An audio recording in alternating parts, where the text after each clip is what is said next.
I know with this next bit, we are walking straight into a crap storm. Umbrellas are advised. Yes, so please just hear me out because we're talking about Sports Illustrated and fat chicks. We're about to sail into a shit typhoon, Randy, so we better haul in the jib before it gets covered with shit.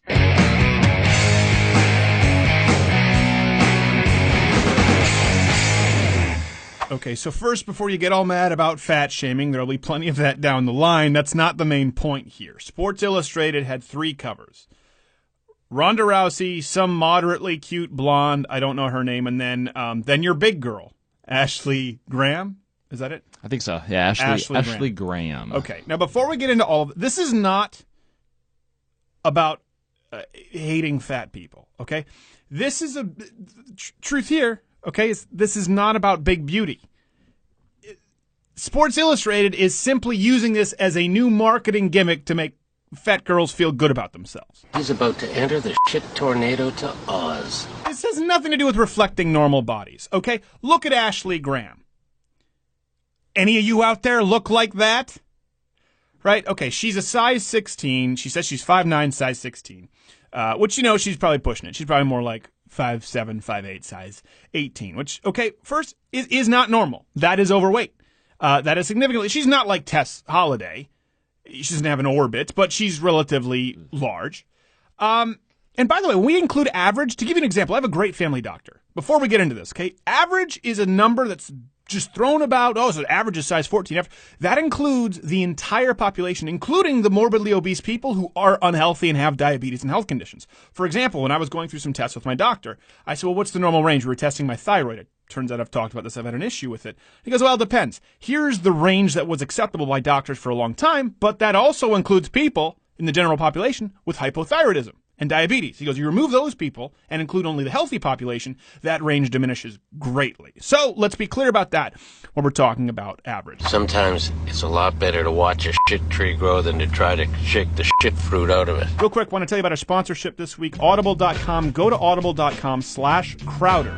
And you can try it for free. You can actually listen to any audiobooks, which is actually great for us when we're doing show prep and we're reading news. We don't have time to read a book, but we can actually listen to a book while we're reading news. It's been great for us, particularly if you're interested in a topic and you really want to learn and you have your headphones on. I recommend a few books. I actually recommend Big Love, Sex and Relationship Guide for People of Size and Those Who Love Them. And by that, I mean I actually recommend Brad Thor's recent short story, The Athens Solution. Hi, it's Brad Thor. I hope Yeah, that's the one. The other one was, pick it if you want. But the Brad Thor book, I highly recommend. He's a friend of the show. It's a short audio book. It's only about an hour, and it's a great story. Brad Thor's a good guy. Audible.com/Crowder. Please support the show. Go there and try it for free. What do you have to lose? Well, I'll tell you what you have to lose if you don't go there. Some IQ points, because you will get stupider for not reading or listening to people read. Now, this woman is not showcasing her body for what it is. This is my issue with it. It's just another marketing gimmick to sell makeup, beauty products, fitness products, as we'll get to with this Graham on her Instagram account. The message here is be proud of your big is beautiful. So long as you have a skinny face, airbrushed, Photoshop, perfect teeth, skin, and hair. Then you can be beautiful. Well, if we're going to talk about representing all body types, why all of a sudden is it Tess Holliday and this girl and not, hey, here's actually a healthy young blonde girl with ruddy skin and small boobs? What about the girl with psoriasis who's perfectly healthy? What about the girl with acne and the hook nose? What are your thoughts on the blue vein in the old boob? The blue vein in the boob? Well, it's photoshopped out. Oh, it's photoshopped out. Okay, that makes more sense now because I would assume the woman of her size would have it. So the message here is it's okay to be plus size, diabetic size even, so long as everything else is perfect. By the way, buy this stuff. You know what a shit barometer is, Bob? Huh? Measures the shit pressure in the air. You can feel it. Listen, Bubs, hear that? Sounds of the whispering winds of shit. Okay, and I've said this before. I know I'll get guff. I think Adele is cute. I think Adele is sexy, right? And I know people say, well, without makeup. Okay. So why am I being so harsh here? Listen, it's because these plus-size models are thrusting their body in front of men and demanding that you see it as beautiful. And if you don't, you are to be reprimanded. That's the problem. If a plus-size woman says, hey, I'm a great singer, right? And I go, oh, okay, I listen to them sing. The fatness has nothing to do with it. And I go, yeah, you know what, you're a great singer. If a plus-size woman, an extra plus-size woman comes to me and says, I'm beautiful and I have a great body. Okay, I'm going to look at your body and say, no. Disagree. A moment for rebuttal. I object, Your Honor. Winds are a coming. The real problem is these plus-size models are charlatans. Okay, can you bring up, case in point, this Graham girl, her Instagram account of her doing this exercise, right? Oh, goodness. So what is the point here? They go, health comes in all shapes and sizes. Look, I'm exercising really hard, and I'm still this size. No, you're not. As a matter of fact, this exercise, we should have it up on screen. Her trainer should be given an award for Con Man of the Year, because this movement is a marvel. What she is doing here, I'm doing a complex. That's a bunch of movements to burn calories. No, there's a reason you're big. Probably because this is how you train. She's taking a single leg lunge, okay? A single leg lunge. Now, everyone watching, pause this video. Right now, just go do a lunge. Put your foot up on a chair, do a single leg lunge, okay? It's really easy. Barring someone who has a disability, anyone can do it. Now, it's so easy that the only real time people do it in the gym is when they add weight to them. Typically a barbell, dumbbells, ideally barbell, because you need a lot of weight to really make that difficult. Again, pause this, go do a lunge. It's really easy, right?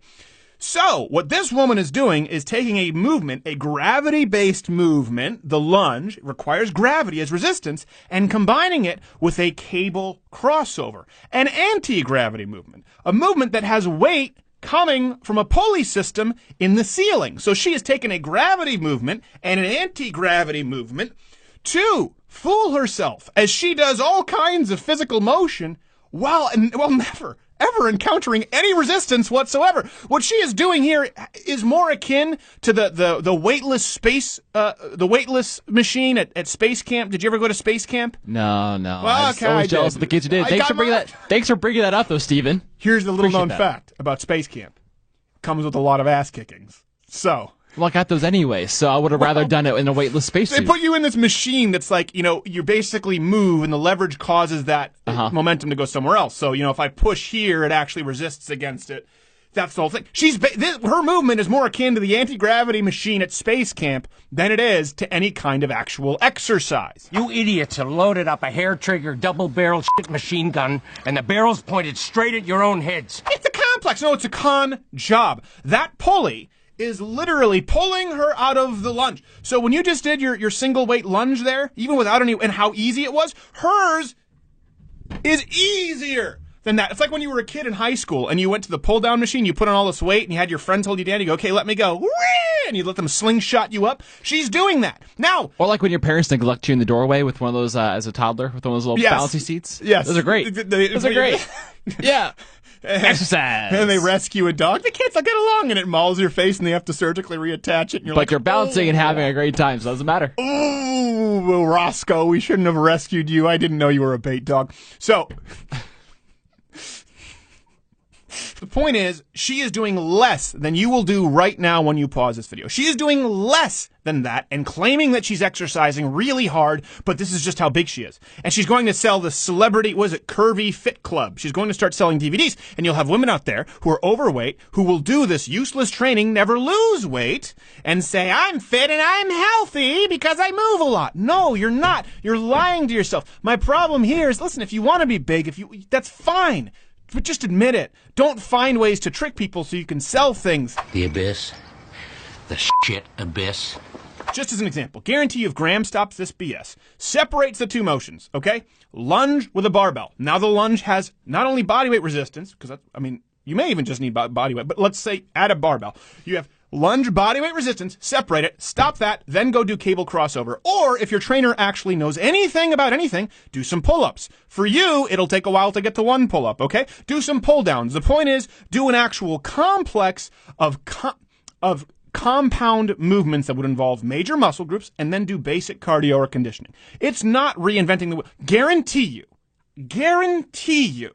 As a matter of fact, I would put up $100,000 right now to any overweight people out there. Say, I've done everything, and this is the way I am. Guarantee you if you do that, okay, and you can monitor it, you will lose weight. Guarantee you Graham would lose weight, but she can't do that. Why? Because then she's out of a job. No one wants a pretty attractive, kind of slightly overweight model. They want the really big plus-size model who's famous for being plus-size but happens to have the proportions of a skinny face, no blue vein in their boob, perfect teeth, perfect skin, so they can sell makeup and curve fit clubs. Does the DVD, I gotta ask, does the DVD come with the 20 pounds of premium makeup and the professional Photoshop artist, or is that separate? Is it one of those things like if you order now in the next 5 minutes, you have to purchase that? It? You have to. It comes complimentary with the Gravitron weightless machine. Well, that was brilliant marketing right there. That's good. She would have more resistance squatting in a pool. This is the point. This is the slippery slope, right? Most guys would prefer a different model. She's not a bad-looking woman. That's not the point here. Sports Illustrated will brag about how they have 73 million subscribers, which, by the way, is BS for this issue. They buy up each other's magazine subscriptions. It's a little-known secret.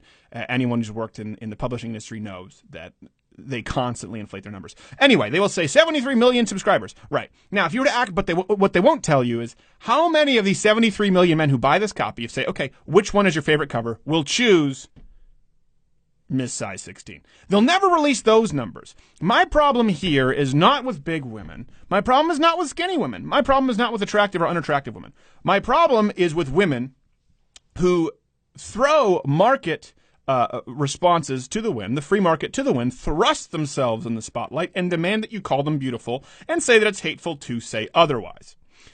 So you have the slippery slope. You have social justice warriors now saying, well, this isn't enough. Why don't we have the woman at soccer practice? Here's the deal. Models don't need to represent an accurate intersection of the populace. I don't expect to be on the cover of anything. Of course not. And we don't expect models to give us the next cure for cancer. We want you to look good half naked. That's your job. That's your job. Now, if you come in half naked and a lot of people say, put the clothes back on, you've done your job poorly. You should be fired. You're bad at your job. It's going one step too far. We're in the eye of a shit-cane here, Julian. Ricky is a low shit sister. And these fat models are liars. They're just as they claim that they want to help women with their body image. They lie just as bad as any other model. They lie about their skin. They Photoshop their cellulite. They Photoshop their hair. They change their pigment to appear generically ethnic so they can claim diversity but not intimidate white people. And they do this to sell you more crap. It's a marketing angle. And what bothers me is that fat chicks and their white knight social justice warrior boyfriends have bought it and they're trying to appease them. But here's the problem. If you call them out on their... By the way, a woman now is the same size of the average men from the 1960s. You can't account for that by drinking their Ovaltine. Okay? That's a significant change. Diabetes up. This is the first generation who's not expected to live as long as their parents. They're not expected to live as long as the generation before them. This is the first generation that's happened, and it's because of chronic diseases that are largely preventable. Heart disease, diabetes, all those kinds of things. And listen, health comes in all shapes and sizes. There are outliers. As a general rule, no. As a general rule, that's not true. As a general rule, health comes in a pretty defined range of shapes and sizes. So it's the lying that bothers me. And it's the lying to sell curvy fitness tapes and fake asses on People magazine and telling everyone that they're healthy when they're really not. And if you call them out on their lies, well, you've just opened Pandora's box because, by golly, that's hate speech. You just opened Pandora's shit box, right? Hey, glad to see you. Subscribe by clicking my face or the button above that says subscribe. I know you don't have to. You can close the window. But joke's on you. There's a pipe bomb in your basement, and I have the detonator. I highly recommend you subscribe. And even then, you're still rolling the dice. It depends on what my mood is that day.